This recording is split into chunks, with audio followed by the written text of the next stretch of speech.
Kitco Mining special coverage of PDAC is brought to you by Gold Mining, Uranium Energy Corps, and Uranium Royalty Corps.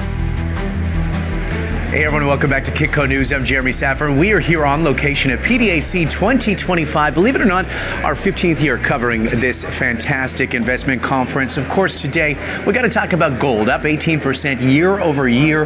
Just a tremendous year for it, although we saw a slight pullback. What does that mean for the miners? Well, of course, let's welcome now Alastair Still. He is the CEO of Gold Mining. What's happening, my friend? Pleasure to be here. You mentioned 15 years. I've been coming here for over 30, so I'm starting to feel a bit old now. A little bit. It's a good vibe here this year, for sure. It is a good one. Alastair, we were talking last year at the same conference. We had $2,000 gold. We were very, very excited. Today we're sitting around spot 2,800, 29. What's that year been like for a miner?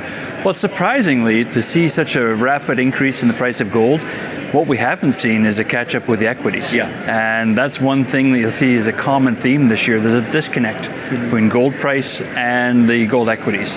What we haven't seen is that influx of the generalist money coming into the big name stocks, the big producers, the Newmonts, the Barricks, who are Kinross's, Agnicos, who are starting to crush it with their earnings. We just haven't seen that as a catch-up yet, and even more so on some of the earlier stage explorers and developers. There's even bigger disconnect. So what does all that mean? That means opportunity, for buying opportunity to capture some of this gold price, which yet to be reflected in the gold stocks. Yeah, you're not kidding. I mean, all year we've been talking about it. Last year we've been talking about it. We have seen some ETF inflows as of late into the gold side of things, which is an encouraging step. We were talking before coming to camera, Newmont's printing $5 billion annually, it's said to be, with free cash flow. When is this going to catch up to the evaluations? Well, there's so many factors that can influence it, but even we've seen recently in the headline over this weekend, the geopolitical makeup of different nations on the stage, and what insecurities that causes, what instabilities in different countries. Generally, that works out favorably for gold. So I think there's still opportunity for increasing the price. We may see some settle in the short term, but long term, the fundamentals are still very much there. I think you're going to see safe haven buying, people looking for that investment that has security, protection going forward. That's all positive. I think we're continuing as an industry to face a scarcity of supply. Yeah. So the big miners, their reserves are difficult to replace, and they're needing to play catch up. So that creates M&A opportunity. At the end of the day, I think it all bodes well for gold investors. Yeah. When do you think that retail investor will start to look over to this place? I mean, it almost feels like it's easy to buy an ETF, but if you actually want to get into the game, there's a lot of producers to pick up. I mean, is it just a matter of NVIDIA, larger stocks that have gotten their attention, even though we're in this resource-rich moment? Yeah, I think you're right. I mean, there are certain stocks that capture people's attention, captures the flavor of the day sort of thing. But I think the nice thing about gold is offers sort of generational opportunities. It's been there, it's secure, it's not going to disappear overnight, it's not going to go out of flavor, it's not going to come up with a new version or a better model. It's tried, tested, and true, and it's withstand the test of time. So I think it's still, that stability piece is there. Always people will try and find something short-term and try and get a quick win on. People have done well on gold in some ways that way, but I think for a long-term bet, gold has to be part of people's portfolio. We have to talk about gold mining for a moment. Obviously, it's an equities play. You guys also have a lot of cash. You're waiting for that price to come to the equity side, but with this tariff talk of 10%, we're not sure about precious metals now. What are your thoughts in looking at your miners? Yeah, I think certain producers are going to feel different things, and they're going to see prices change in various sectors. For our company, Gold Mining Inc., I think it's not a huge impact for us. We're not at the production stage. We're an explorer starting to develop our projects. So I think that may not impact us. But really, I think in a global industry, people have been watching the margins and complaining that some of the big producers, the margins have been increasing, but the gold price has been rising more, so margins have actually been increasing. So we're emphasizing that if you look at a long-term chart, last 5 years, gold price and margins, the margins have grown as an industry. People are generating cash flow. That creates more opportunities to purchase new assets and thinking about how you go back to rewarding your shareholders. I almost wonder if it's almost a lagging effect because it's taken this long for it to actually appear on the balance sheet. But now with all this new cash flow, are we entering an M&A transition? Are we going to get into, these companies they have so much cash they don't even have to use their stock as currency. Well, I think you're right. I think we're on the tip of the iceberg sort of situation for that. We're starting to see some M&A activity now. This conference usually is the bellwether for the year, sort of setting the tone, setting the pace. Last week I was at the BMO Haven International Mining Convention. There was a lot of M&A discussion, a lot of talk on the floor there amongst people. We're starting to see more rhetoric this week about it, and you're right. Big companies now have the option of paying cash or shares, which is a great option. But the reality is the scarcity of projects and good quality projects in stable jurisdictions, that's what companies are going to be fighting for. Yeah. It's so well documented, specifically in this geopolitical tension era where we're not quite sure geographically what's happening. It seems as though gold is not just a war product anymore. We had a lot of that scarcity last year. This year we've been talking about supply and demand dynamics. I mean, we're seeing COMEX deliver crazy amounts of gold to the U.S. Any thoughts on this? I mean, is it just the beginning? Is it people getting ahead of this gold rush? Well, I think it's actually still just catching up to it. Yeah. I mean, even from a retail shop or different brokers or dealers in physical product, they're having a tough time supplying their clients' demand. And in fact, restricting silver and gold sales because they just can't keep up with it. So I think there is a demand there. The price is reflecting that or continue to reflect it. But the nice thing about many gold mines and companies such as ours, like Gold Mining Inc., not only do we have gold in the portfolio, but often byproducts that come with the gold. Right. About 20% of our commodity exposure is to copper. We know the importance of copper in the greening of the economy and the driving and economic engines for any major economy is important. Then we see other elements that can occur. You see silver byproducts, you see antimony byproducts. So all these things are key parts of gold mines. So it's not just gold itself, but they often come with a whole suite of other elements in the mix as well. Yeah, and with that mix sometimes comes volatility, but it seems as though this is almost a hybrid model. I mean, you discuss it kind of merchant bank style, not quite a royalty play, but I guess it would de-risk and diversify your holdings. Oh, absolutely. I mean, we're not a single asset company that float up and down with a single drill result. We've got 7 projects in our resources, over 12 million gold equivalent resource ounces indicated, over 9 million inferred gold equivalent ounces, a major cash and equity holdings, mainly of U.S. Gold Mining Inc., Gold Royalty Corp., Nev Gold. All these things help to diversify the portfolio, not to mention, of course, copper occurs with our gold at some of our projects, about 20% of the commodity exposure. And as an added bonus, we also have one of the largest uranium packages in the whole Athabascan Basin, which is a nice little bonus for a gold mining company to have, which we are looking to diversify, spit out some cash or potential other returns for our shareholders, because many people don't even know we have a uranium project. Yeah, fascinating. We just did some uranium interviews as well with one of your colleagues. Just a crazy market.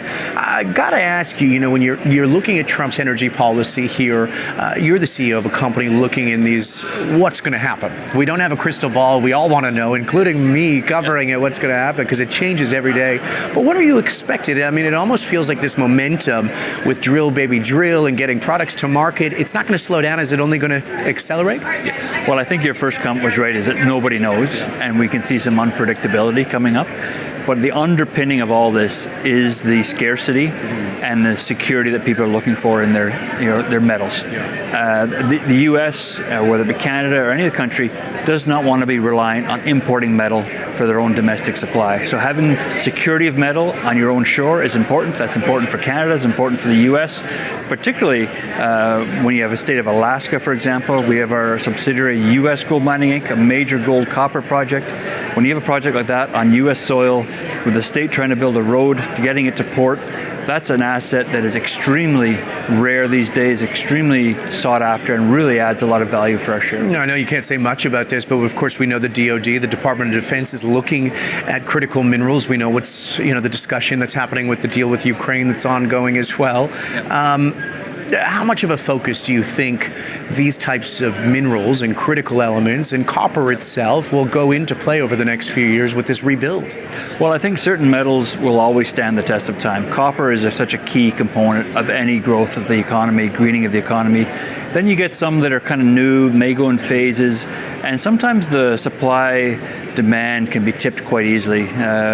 We've seen this with antimony. I mean, there's a surge in the price which we've never seen before, incredible uptick, but we don't know the impact that a supply of one major mine might have on that. but it's a nice bonus to have because most antimony producers, it comes as a byproduct. So if you can sell your project and justify the economics on the gold and you get a nice byproduct credit, whether it be copper or antimony, that's a great thing to have. We've seen that near our project. We've seen a project we have a major stake in with NevGold. They were a gold-focused company. They've now discovered antimony on their project. Something was really untested, unknown about, but it adds a great little bonus kicker to the projects. Talk to me a little bit about fundamentals. I always find it fascinating because as you go and you look, okay, I'm going to diversify the company's position and find this company. We'll take a little bit in here. We'll do a JV here. What are the fundamentals you're looking for to be sustainable in this environment? Well, I think what we've always done, and we've done this through our last two spin-outs, is where can we create the most fundamental value for our shareholders that we can create value today and also preserve creating value opportunities in the future. So if you sell an asset, you might get a payday today, but then down the road, what happens if they make a discovery? What are you left with if the project grows? The nice thing about our two recent spin-outs of creating Gold Royalty Corporation, which we own 13% of, and US Gold Mining Inc., which we own just under 80% of, we've created value on our balance sheet by taking those publicly traded equities, but because we have a significant holding there, should they advance, should they make discoveries, we stand to benefit from that. The benefit is we don't have to fund it. They're independent companies, they've raised their own money, the market's rewarded them, we can only stand to benefit as the share price goes up, so we're protected on the upside. So it gives us a nice valuation today when we crystallize that value, but also protected for future upside as well. Before I let you go, we talked about the majors, we talked about some of this M&A, and it should come to fruition this year in a big way. Are they running numbers at this prices? I mean, where are we here? Well, I guess maybe I should first preface that I worked almost 25 years for the major operators, Kinross and Goldcorp, Newmont, at operations and mine development. And what I can say is that I don't know their exact prices, but it's going to be a lot less than today. And so that creates different opportunities. It means they've been conservative, but you also don't want to be too conservative that you miss opportunities. I was talking to someone earlier and said, hey, I remember back when gold was $250 an ounce. That's in my career. So to think we're almost at $3,000 today, the price can move dramatically. Majors take a conservative approach, but what we also have seen is that they're on the hunt right now. And there's not a lot of projects they're hunting for, so there's going to be competition for those. Projects such as ours, scarce, in demand, in good jurisdictions, can only be a positive thing. You talk a lot about a lot of projects not being able to kind of come to fruition. I mean, we know that there's a lot of juniors out there that might not have anything. There's some that have some. Tell me about if we've shaken out some of those loose juniors in this market. I mean, it's been a struggle to raise capital. Are we at a point where we're just seeing legitimate juniors? Well, I think what we've seen is that the juniors with earlier stage projects have had a hard time raising money. So that focuses the best companies to be able to get the money. That's not a bad thing for our industry because we want to reward companies that are successful, have a good track record, have good technical teams and good projects. And I always say that if I need to have a $3,000 gold price to make my project economic, where does that leave room should the price go down? So we've taken a more conservative approach on our resources. We did our last PEA study at $1,750 gold price. It showed good economics, so you can see how that would increase today. We just put a resource out last week on our San George project. We used a gold price of $2,150, so again, well beneath the 3-year trailing average, well beneath spot price today, just to be conservative, so we have enough cushion to show good, solid economics at any foreseeable gold price. And has that cost come down? I mean, the margins have increased, obviously, due to the metal prices, but we know the supply chains have had problems, crazy costs. It feels like it's balancing out. I think things have settled down. About a year ago, I think inflation and cost pressure was more of a concern. That's stabilized now, and I think what we're seeing is that benefit of the majors with those big production profiles, high gold price, stabilized cost profile. We're really starting to see them knock it out of the park, which is good for the industry because we need those generalists to come back in. That starts with the bigger companies getting the confidence going. Alistair Still, CEO of Gold Mining Incorporated. Fascinating time for you, my friend. Good luck this year. Yeah, super to be here. Thanks for having me. Thanks, Alistair.